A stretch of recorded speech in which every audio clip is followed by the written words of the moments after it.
Hola, sóc la Marta, la vostra professora d'aquest quatrimestre. Durant el curs haureu d'emprar l'Sketchbook com a eina fonamental. Us heu de comprometre a portar-lo a tot arreu, a classe, als jocs d'esbarjo, a on sigui. Allà anotareu les vostres idees, les vostres reflexions, etc.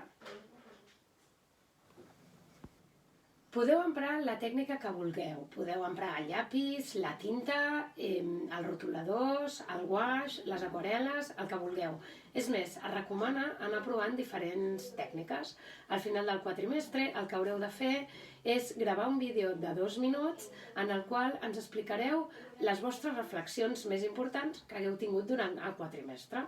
Ara us mostraré una sèrie d'artistes visuals que utilitzen per la seva feina a l'Sketchbook. I després us mostraré uns exemples del que han fet els alumnes de Projectes 1 el quatrimestre passat.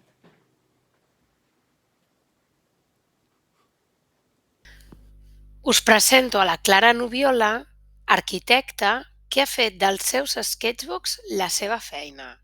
Normalment treballa amb tinta negra. La podeu seguir a Instagram. La Maru Godàs, dissenyadora i il·lustradora, crea un sketchbook per a cada tipus de feina. Els enquaderna ella. Normalment treballa amb guaix i també la podeu seguir a Instagram. La Kate Sutton, il·lustradora anglesa, narra històries quotidianes a partir de dibuixos senzills i emprant tinta i rotuladors. També la podeu seguir a Instagram.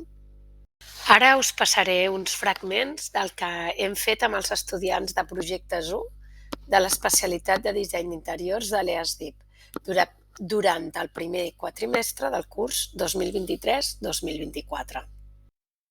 Y cogemos las medidas y después hicimos un plano a color para ver texturas y materiales.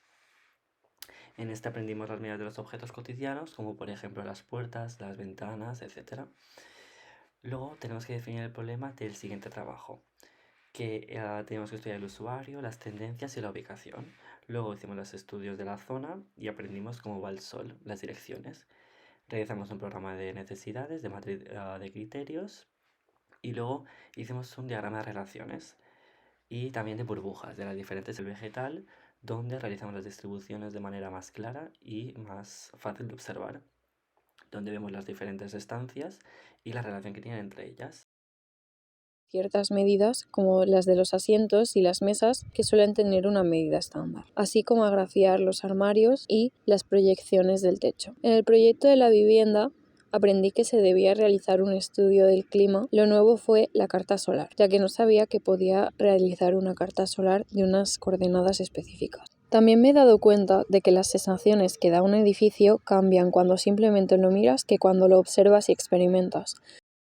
Moltes gràcies per la vostra atenció, espero us hagi agradat i sobretot agrair a en Carlos i a en Llucia que ens han deixat projectar els seus vídeos.